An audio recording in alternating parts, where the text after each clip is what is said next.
survive. Paul Ruffalo is he had 25 years experience spanning technology, cybersecurity, compliance, and auditing. And Paul currently serves as the head of internal audit at Collins Community Credit Union. And he also teaches cybersecurity and compliance at Kirkwood Community College. And so he has a very diverse background, including some AI designer activities. I'm going to turn this over to Paul. Welcome, and we're looking forward to your presentation. Take it over, Paul. Thanks, Stephen. I share my screen here. Can you guys give me access again? Yeah, you should have it now, Paul. Thank you.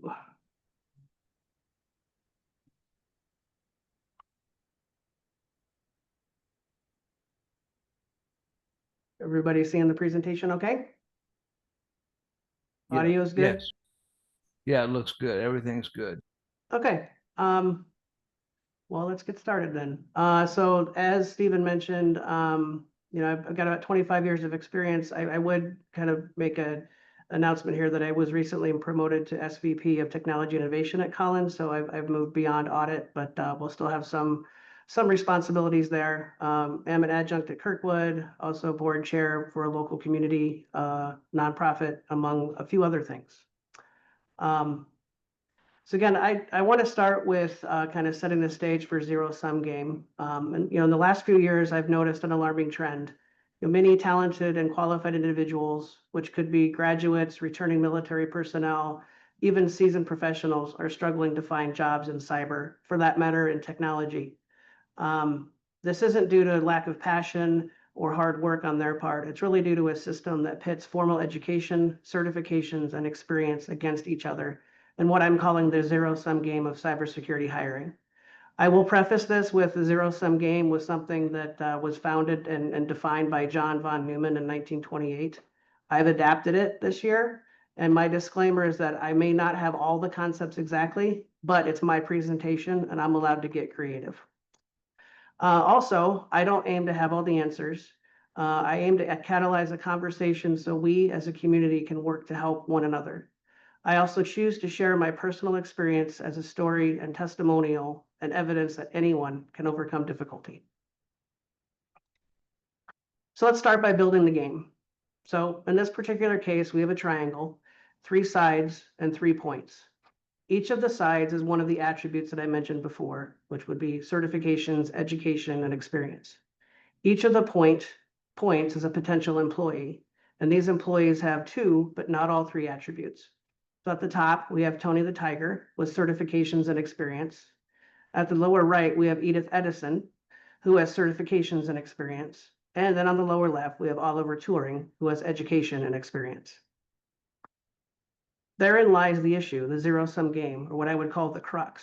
Today's workforce, especially graduates and those that have recently lost their job, struggle to get all 3, but that's what employers want. And employees really just cannot get there. There's also a wild card in our game. I'll call him the unicorn. We'll just have to wait and see what that wild card really means for us. So to continue in my storytelling, let's unpack each of the attributes, and I'll explain how this works inside of our game. So on the first side, we have certifications. These come from industry recognized entities like CompTIA, ISC Squared, ISACA, GIAC, and a relative newcomer, TCM. Overall, these are meant to validate knowledge and skills. Next, we have education, which comes from community colleges with associate's degrees, transfer credits, also undergraduate institutions with bachelor's degrees, and then also graduate institutions with things like master's degrees and PhDs. Ultimately, these show academic grounding and perseverance over time. But I'd share that Dwight the Tulsa King and his take on education it's actually one of my absolute favorites and kind of challenges the norm of education.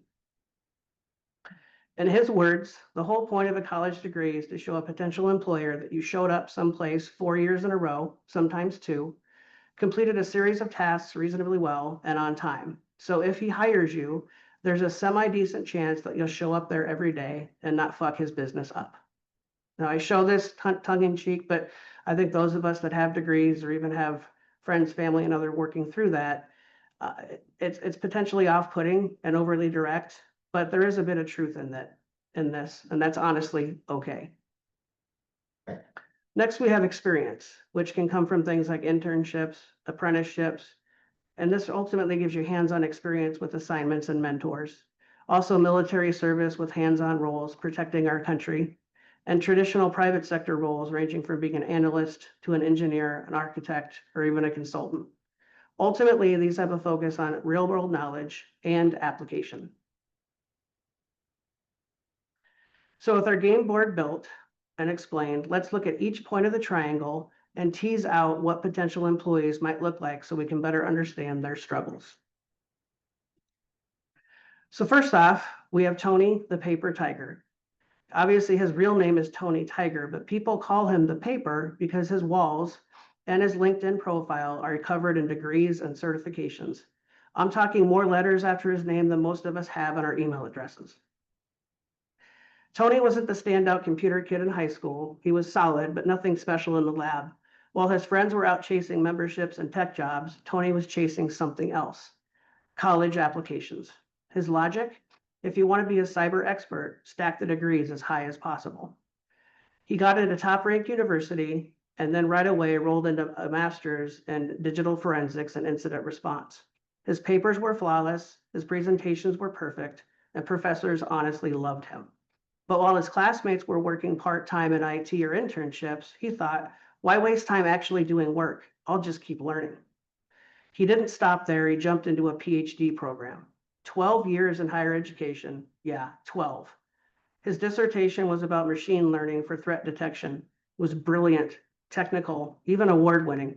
He published papers and paper after paper, but, and this is key, he did not get real-world experience. He pivoted from certification, from degrees to certifications. In the middle of all this, he was collecting GIAC certs like Pokemon cards, GSEC, GPEN, GCFA, you name it, he got it. Eventually, his signature looked like a secret code, just line after line of acronyms.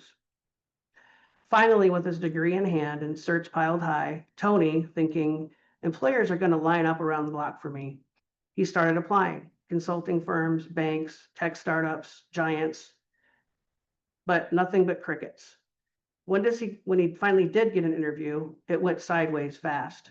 They'd ask something like, tell us about a real world incident you worked on. Tony would typically reply, I haven't, but I've written a lot of papers on that. So there you have the crux with Tony. He's brilliant on paper, but missing one thing these particular employees value most: real-world, hands-on experience.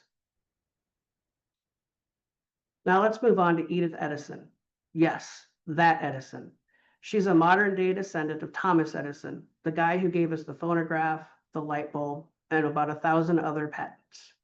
Growing up, Edith's parents filled her head with stories about her great-grandfather's grit and creativity.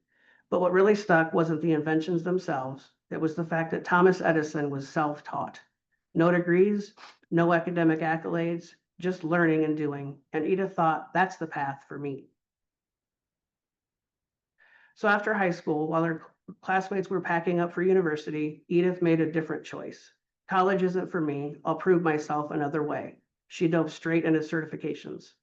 She started with CompTIA's Network Plus. It was tough. Long nights, video tutorials, hands-on labs, memorizing acronyms. But when she passed, huge win. Then she moved on to Security Plus. Each one of those felt like a milestone, a stamp that said, I know my stuff. And it worked. At just 20 years old, Edith landed her first job as a cybersecurity analyst at Logistics LLC. No degree, just grit and certifications. She was monitoring networks, analyzing logs, responding to incidents, and she thrived. Her managers loved her. Quick thinker, hard worker, hungry to learn. For a while, everything looked perfect. She was climbing fast, stacking even more certs, bigger projects, bigger responsibilities. She really felt like she was living out the Edison legacy. Then, out of nowhere, disaster. Logistics LLC went bankrupt. Supply chain issues, rising costs, mismanagement, boom. The company folded overnight. Edith, along with hundreds of others, suddenly unemployed. Edith thought to herself, okay, no big deal. I've got the experience. I've got the certs. I'll land somewhere new. But weeks turned into months, and everywhere she looked, the job postings had the same line, bachelor's degree required. She applied everywhere, startups, big firms, contract gigs, same wall every time. Hiring managers were polite but firm. We love your certs, your experience, but without a degree, you just don't check the box. Some even questioned whether she could move into strategy or leadership later on without that formal education. And for the first time, she started to feel the pressure of her choice to skip college. So there we have Edith. She's got the hands-on skills and the certs and the hustle, but without that degree, doors that she thought would fly open are simply staying closed. Well, what about Oliver? Yes, that Turing. He grew up in Seattle, knowing he was related to Alan Turing, the genius who cracked the Enigma code and helped invent modern computing. That family legacy, well, it lit a fire under him. From a young age, Oliver was fascinated with technology, not just how powerful it was, but also how vulnerable. In high school, he stood out, math and computer science, of course. He really just had that knack. When it came time for college, cyber was the obvious choice.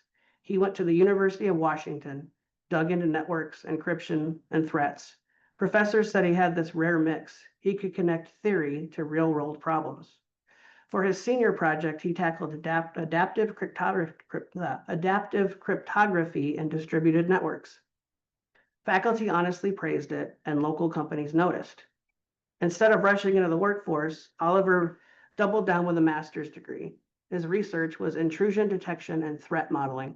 His thesis had a very Turing-like title, Dynamic Defense and Avionics Systems. You can tell he always was focused on aerospace. And sure enough, he landed a position at Avionics LLC, an aerospace and defense contractor. Oliver spent the next 30 years there, started as a junior analyst, retired as director of cybersecurity solutions. He designed encryption protocols for aircraft, led the move to zero trust, and kept systems secure. He presented at conferences, co-wrote white papers, mentored younger professionals. He even joked, the Turing name might open doors, but it's hard work that keeps them open. The industry then started to change. Suddenly, certifications went from nice to have to must have. Recruiters began treating them as the new gold standard. Then came restructuring. Avionics cut costs and eliminated senior roles. Oliver's job disappeared. After 30 years of loyalty and results, at age 58, he was out. Oliver thought his resume would carry him. Decades of experience, degrees, and leadership, but application after application came back with the same message. We're looking for current certifications. Even in interviews, hiring managers said, we're impressed, but we need someone with the right certifications. It didn't matter to them what systems were flying. It didn't matter that his systems were flying on thousands of aircraft. Didn't matter that he mentored teams or delivered solutions that shaped industry. Without those badges, he was invisible. So here we have Oliver. He eventually started chasing certs, but just couldn't shake the frustration. How could 3 decades of experience and a master's degree be outweighed by a couple of fresh badges? That's the paradox. A brilliant career interrupted not by skills gap, but the industry's obsession with credentials. So in total, we've got Oliver, Edith, and Tony, all in the same situation. Theoretically qualified, but no job. What about our unicorn? In every industry, there's myths. In cyber, people whisper about this infamous unicorn, that rare person that has it all. Advanced degrees, top-tier certs, decades of real-world experience, not just book smart, not just hands-on, but the whole package. Unicorn's journey started modestly at a family-owned higher education services firm as a junior developer right out of college. From there, relentless grit, relentless curiosity. They moved up, developer, solutions architect, compliance director, head of security. They were the person you called when the audit team walked in, or when you needed to implement a cutting-edge feature at headquarters or for a customer site. Then the unexpected happened. After 20 years of loyalty, the role was eliminated in a reduction in force. At first, the unicorn wasn't worried. With that resume, with that track record, who wouldn't want them, right? Except it wasn't that simple. Applications went unanswered. When they came, they ended with polite emails and no follow-ups. For the first time in their career, the unicorn was invisible. Still determined, they decided to create their own path, launching a startup with a partner who seemed sharp, ambitious, and trustworthy. But that dream turned into a nightmare. The partner turned out to be fraudulent, faced criminal charges, the business collapsed, and with it, the unicorn's investment. And with it, the unicorn's investment, their momentum, even their professional reputation took a hit. Nearly 1 year later, the unicorn was still unemployed, battling self-doubt and wondering how it could be this hard with such a stellar track record. Over coffee one day, an old colleague finally said what needed to be heard. It's not you, it's the environment. Companies these days care more about what's on paper, the right buzzwords, the right checkboxes, than about the people behind them. The unicorn wasn't the problem, the hiring culture and environment was. And now it was time to find new ways to show their value beyond the paper trail.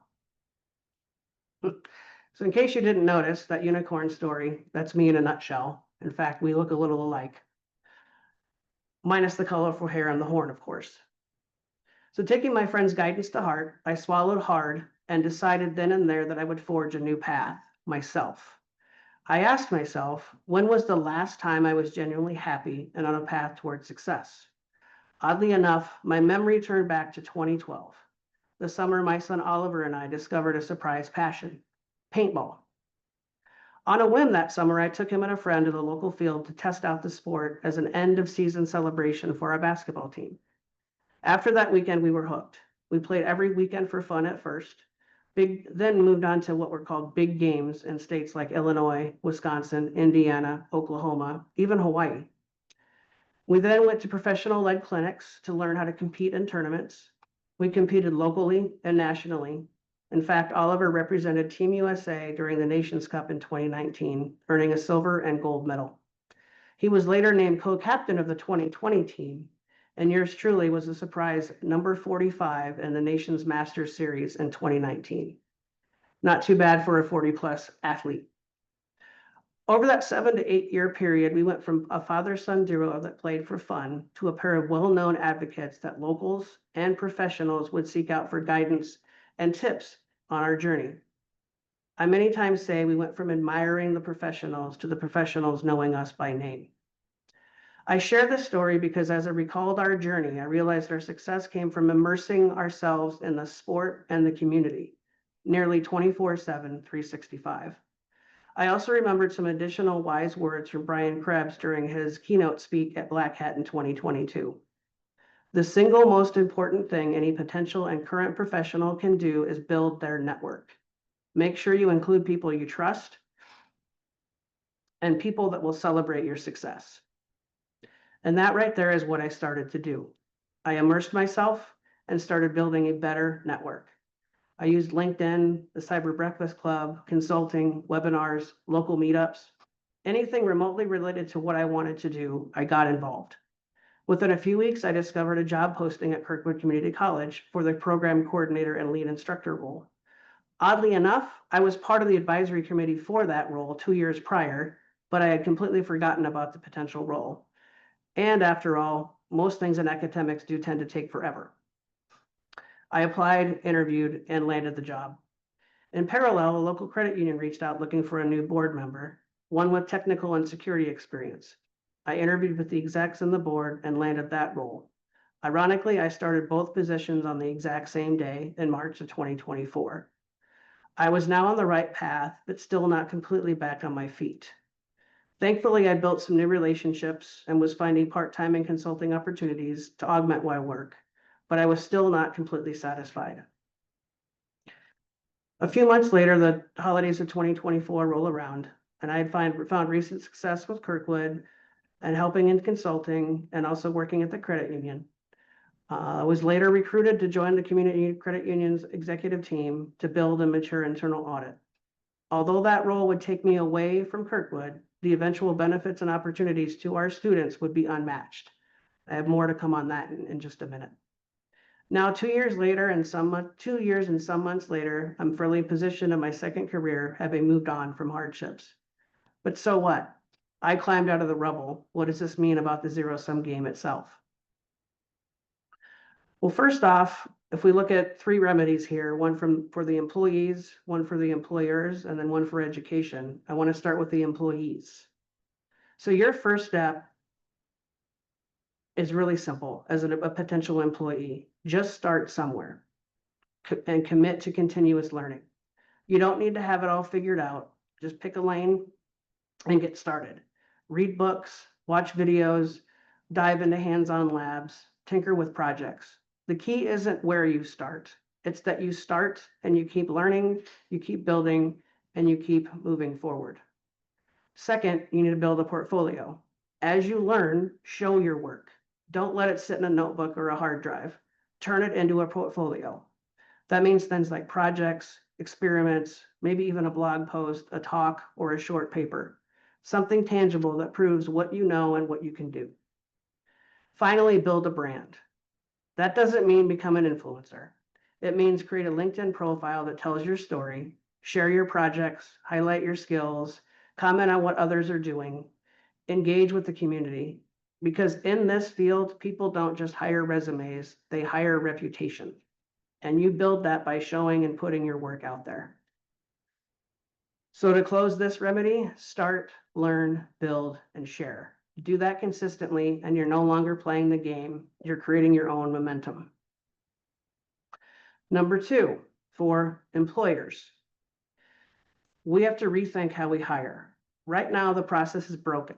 Job descriptions are a mess. Interview rounds drag on forever, and we often overlook the very qualities that actually make someone successful. So our first step, standardizing job descriptions.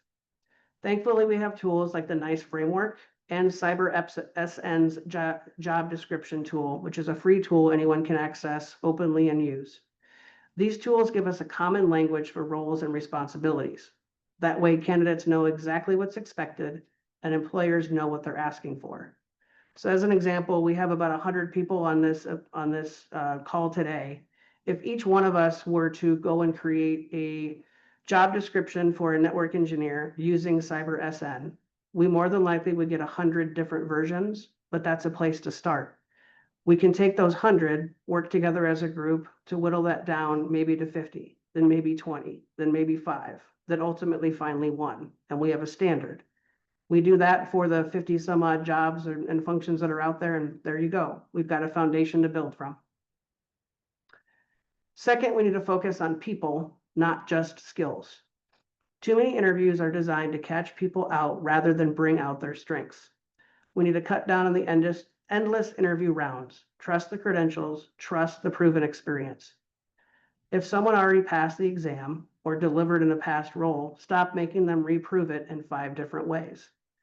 So my challenge here is kind of twofold. Number 1, if you have 5, 6, 7 rounds of interviews for someone, do you ever take a step back to find out and figure out if those latter 2 rounds, like round 7 or 8, have you actually filtered out someone that you normally wouldn't hire after getting them through round 4 or 5?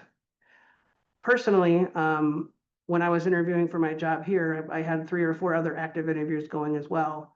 And one thing that happened was I got to, I think it was round 3. And in that team-based interview, there was one person there that just, he was dead set on making sure that I looked like I didn't know what I was doing. He and I fought during the interview. We did end on cordial terms, but the minute I hung up the phone, I called the hiring manager, who was a friend of mine, and I said, hey, I don't want to work for you or with this group because I don't want to be put in a place where I have to fight and claw and grab and make sure people people know what I'm doing. I want to be in a collaborative environment. The final one here is valuing the unteachables. Skills, you can teach those, but adaptability, integrity, passion, those you can't fake and you can't cram in for a boot camp. If we prioritize the unteachables, we build teams that not only know what to do, but will stick around, grow, and thrive in the long run. Now, finally, for educators, this is where I will highlight Kirkwood Community College. So our 2-year cyber and compliance degree is focused on job preparation. It's taught in 7-week blocks and it's competency-based. Modality-wise, it's online and asynchronous.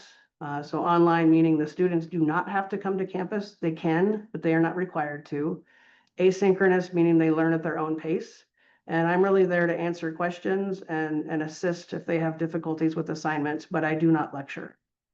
We do use textbooks as a foundation. And we also maximize hands-on labs, real-world software, tools, techniques, and events. Our program emphasizes learning, not just grades, but you do get a 2-year degree at the end.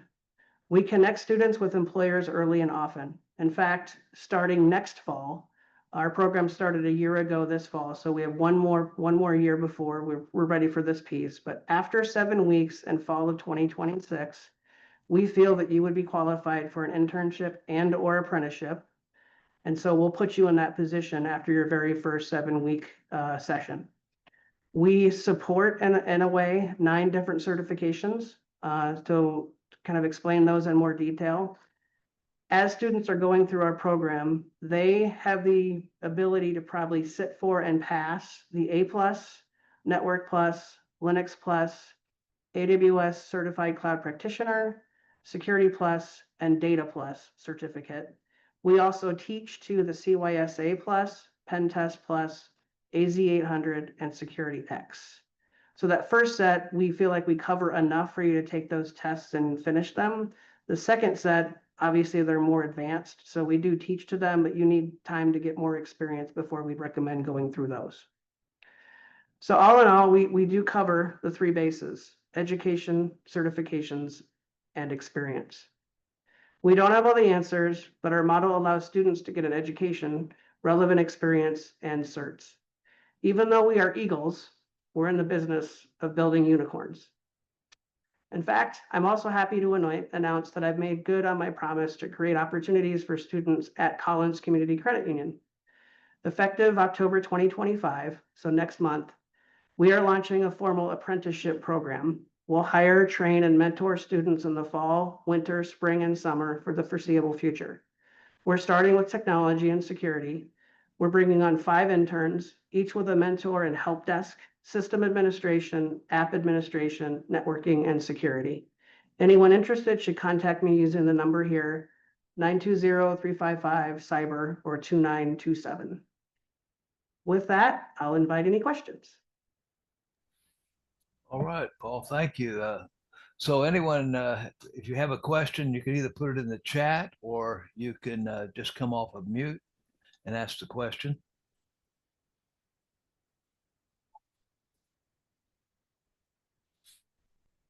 Hey, Paul, it's Mark Krzyzkowski from Waukesha County Technical College. Can you hear me okay? Yep, I got you, Mark. That's great. Great story, by the way. Thank you for sharing. I really appreciate it. With the certifications and your students, is it voluntary for them? Do they fork up the money for the certs? No, so we typically try to apply for a grant or multiple grants to make sure that's covered. So it's not in part of their tuition, but we do provide grants so they don't have to fork out the money for at least the certs that we know they can sit for and take. There might be some exceptions where, you know, we've got someone that might have a background in pen testing or something else, one of those other ones that we teach to, where we might say, hey, yeah, let's make sure we get you in there. We might even come in and do some boot camps for them to help prepare them too. But our hope is to basically cover expense for them so they can continue and not have to worry about the financial side of things. All right, great. Thank you. Mm-hmm. Any other questions? You can either put it in the chat or you can come off mute. I had one question. I'll just so you probably have a industry advisory board, and have you shared this the employees list with them that they shared with us as far as what would help them in defining their job descriptions and focusing on their interviews on the people and not just the skills, and looking at that how passionate someone might be? Have you talked? Is that something you do with your industry board? Yeah, we do. So we, again, our program is very, very new. We just started last fall, so we've had 2 advisory board meetings. The first one was just kind of saying, hey, we're getting started. These are the types of roles that we're teaching towards and training for. Let us know if this makes sense, which I'm sure is common across the industry. In the spring, we started to really talk more about, okay, we're going to have students in fall of 25 and spring of 26 that have this internship, apprenticeship requirement, otherwise they can't graduate. And so we kind of started the conversation, hey, do you have positions or might you have positions? And then at the same time, we can help you craft job descriptions so that there's alignment there. So our advisory board meeting is actually a week from today. And as a representative of Collins as well, we'll be providing them with a write-up on our internship and apprenticeship program so they can take that and modify it as needed for their own organizations. Okay, there's a question in here. It says, where would I start looking for grants, I guess, for your paying for your vouchers on certifications, I would imagine is what that meant. Yeah, I would, that, a lot of that it's very specific to each institution. So I would probably start with your departmental dean, see what they've done in the past. At Kirkwood, it's very interesting. We don't have a grant writer per se in the business and IT department, but we do have people that have been part of that process. So I was fortunate enough to be able to kind of raise my hand and say, hey, I need some help. What have we done in the past? And then they typically go to bat and move that process forward. At Kirkwood, we do actually have a grant ask that starts right away in the beginning part of the fall that goes from basically the balance of the month of September. So we got about a month to put things together and submit for monies for at least the fall semester, if not the entire year. And we have another question about interns. Do they work at the college or are they placed with external employers? Great question. So at least in our model, and again, since my full-time employment's here at Collins, I want them physically here. And at the same time, I have told the mentors in the division is that we need to be proactive in creating assignments for them and making sure that that's done ahead of time. So we're not kind of building the plane as it's in the air. And at the same time, we're building this more as an apprenticeship. So it's not intended to be short-term and on your own. It's genuinely, you have things that you need to get done. You will have someone in that subject matter area that can help you and lean in and for you to work from and learn from. And I fully intend to have this be extended to be not just a couple weeks or even a semester. I want to have students that basically come in at the end of October, work through March, then take a break, and then come back in the summer and then repeat it the following year so that at the end of that second year, they work for us. We know who they are, what they're capable of. And if I have a role, great. If not, I'll be able to be a reference for them in other areas. That made me think of something that we did at Eastern New Mexico University in Ruidoso. We used our work studies, but through our IT department, they were on the help desk. Do you have something like that as well? That's a start, like you said. Just if you can get into something to get you some experience, that's helpful. Yeah, so like I said, we're bringing on at least 5. We might have room for 1 or 2 more. Just kind of, it more depends on the staff if they have the time to mentor these students appropriately. But it's really across those 5 different focus areas. So help desk, yes, system admin, application admin, security, and networking. And the intent is to have them get a flavor of each. Obviously, some of those things, it's hard for them to be genuinely entry level, but we are identifying things that we can have them do that's at least in the realm of that scope of work, so they get a taste of each of those areas. Okay, so we have a couple other questions. One is, in paying for the certs for students, do you have any issues with the students not following through or putting their full effort into it? Of course. One of them in particular, the AWS CCP. So one of the things with this too is with our classes only being 7 weeks, it's almost unfair to say you have 7 weeks to take the class, pass, and then get ready for the cert and pass that. So what we did with the AWS as an example is they take our Cloud Foundations course. They have to complete that courseware at proficient or above. And then my requirement in the class is register for the Amazon test. Show me that you've registered. I don't care if you take it a week later or sometime in the summer or later on, just as long as you actually take it. And then I follow up with them to say, hey, did you pass? Did you not pass? And then the other thing we do too is we pay for the first time. The second, third, and fourth time, that's on their own. So that kind of gives them a little bit of skin in the game too.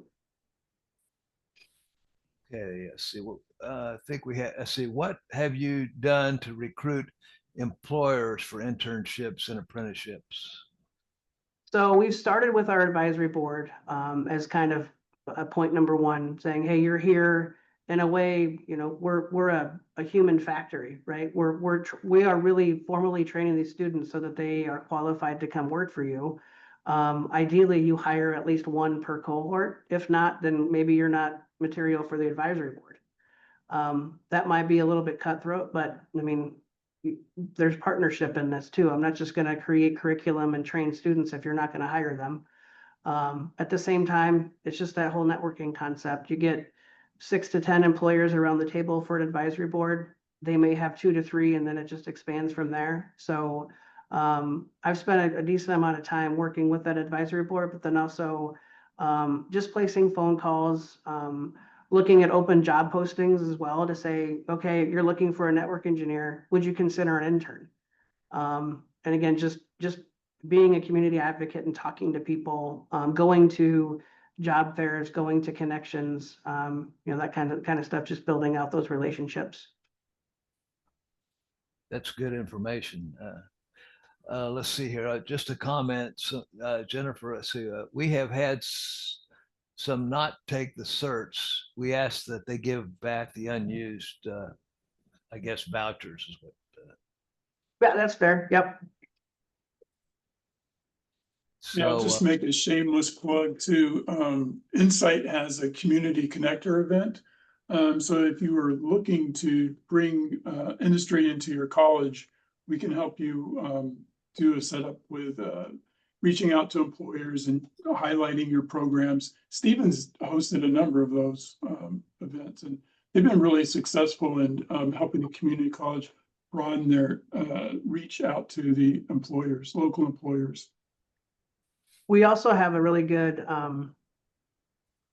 career services function, and they're really good at knowing, okay, who's kind of on the list for potential graduation within a semester or two. So we get them on the list and kind of work it that way. One thing we do that I like to do with our students, because again, it's online, I may never see these people face to face ever, other than when the class first starts, just to make sure that they exist. So we actually put a required assignment in the curriculum that's called Meet With Me. So within the first 2 weeks, I require them to meet with me for 15 minutes. So I can put a face to a name, understand, you know, what they're most passionate about. You know, do they like to build or destroy? Also, what do they have that might get in their way? You know, are they a working professional in some other industry? Are they a stay-at-home student with family or other things that kind of tie them down and limit the amount of time they can work or when they work? And then I really get to know them. Again, it's only 15 minutes, but you can kind of learn a lot about someone in that time. And then kind of find out what they're passionate about, and then kind of work with them along the way to see what jobs might make good sense for them. That's fantastic. I think that's a great model to follow for all institutions, especially if they're online, because it is a problem not knowing who the students are. So, what about? I don't see any other questions right now, but I had one around. You talked about your paintball competition, and actually competitions are a good thing for students. You know, the National Cyber League, if you're online, is a fantastic way to get familiar with cybersecurity and actually learning how to solve problems and whatnot, and working in teams. So what is your thoughts? Are you doing anything like that at your college at Kirkwood? Yeah, I'm glad you brought that up. I left that out accidentally. So we have an esports team that does a really good job with bringing it's mostly on-campus students, but anyone can participate, and that's a really good way for students to come in and meet one another and compete together. We are going to reintroduce our cyber defense club here in the fall. We do, I guess we don't really have a club as much last year, but we did go and do some competitions locally here in the state of Iowa. I think we typically finish in the top 3 or 4 at one of the Iowa State competitions. So that's something I know we're still doing, but we want to expand that to be a genuine club where students come in and meet once a week and work on projects and then kind of train and get ready to go to competitions too. So yeah, definitely something we're focusing on too. Yeah, that's great. I guess I would also add a shameless plug for one of my students. I think most of the students that we have right now that are slated to graduate in the spring will be positioned somewhere for an internship this fall, and that'll satisfy the requirements in the spring. I have one who has dove headlong into bug bounty and pen testing and that kind of approach, and I really want to try to place him somewhere. So if anyone has any openings or could recommend one to me, that would be really appreciated. Okay. He may want to go to the virtual career fair that we have, but hey, send him to that link in our on the NCyTE website. You can find. Okay, I'll do that. Also, yeah, we'll follow up on that as well. We do have a job board on NCyTE that he can also take a look at. Okay, great. So I had another question. I can't remember what it was now, but it was the pathways. So you, like many community colleges, there's different pathways. Some go right into work, or some are already working because there are usually a lot of non-traditional students. And so what do you track your alumni in any way other than maybe on LinkedIn, or you? That's always been a challenge. I'm just curious of how you might do that, because you talk about networking. I try to tell our students when I was at Eastern that a lot of our students receive jobs from connecting with alumni. And so anyway, are you doing anything in that area or? Yeah, I mean, we track things to the nth degree. So we've got metrics that kind of talk about things like persistence and retention while they are students. And then upon graduation, we do have metrics that help us understand, one, are they getting placed at all? And then 2, are they getting placed in places that are relevant to the degree that they graduated with? I can't speak to the cyber and compliance degree because we don't have any graduates yet. That starts this spring. I will say that in the technology side, it's been extremely difficult. Again, that's why I put this together, because it's just troubling that on one hand, people are talking about hundreds of thousands of jobs that are open. On the other, people can't seem to find opportunities and get aligned with those jobs.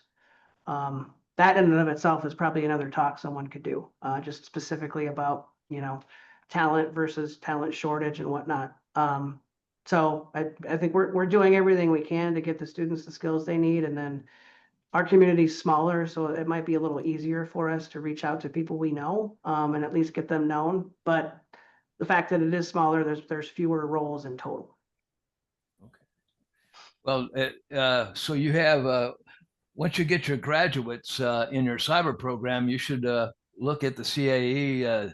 Yep, that's what we're planning. We are already down that path. Okay, great. Again, like everyone knows, that's not a one-year journey either. That's about a half a decade, right? So right. We gotta get some graduates and get all the outcomes and competencies aligned and get that going. So, but we are already on that front. And Michelle, our director for NCyTE, basically she put out the NCyTE alumni workforce study document in the link. So that's another good resource for those that are trying to use their alumni. So any other questions? One thing I'd highlight too is the consortium of cybersecurity clinics and the work that they're doing with it's the clinic mentality to get students to go and provide pro bono services in their community. But there has been some recent momentum to leverage that model as a way to expand and create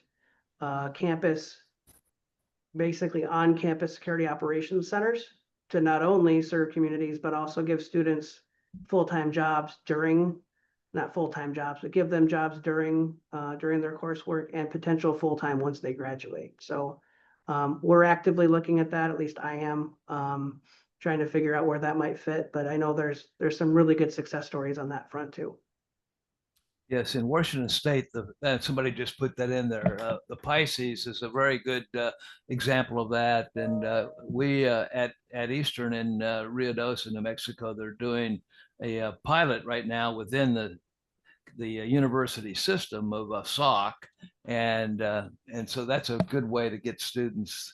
And in addition to that, New Mexico State University has a whole a 1 week boot camp for those interns to go in and get a SOC certification and through EC Council. That CSA, I think, is the cert for that. Mhm. So anyway, those are good options for sure to that. Anything, let's see, what is it?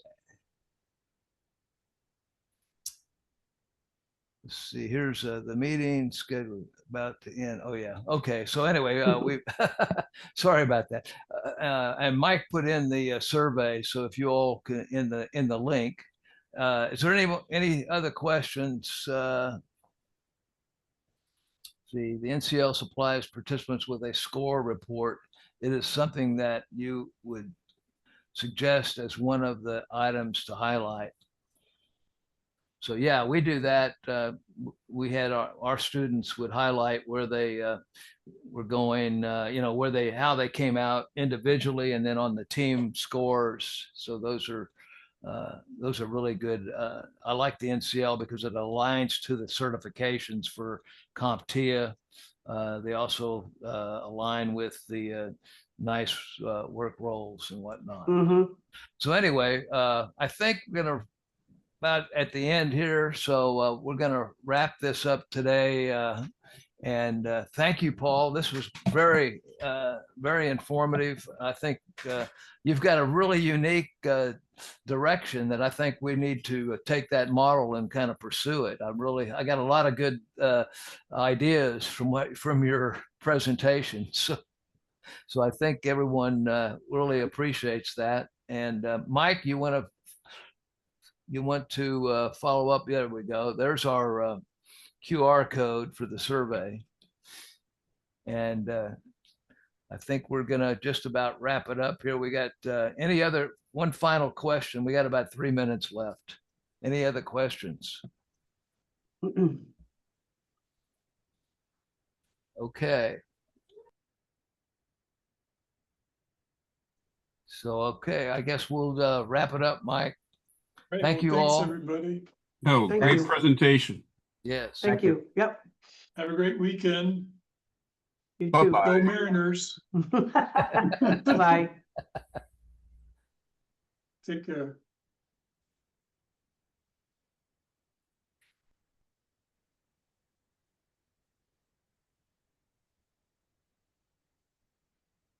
Thanks, Mike. All right, take care, Stephen. All right.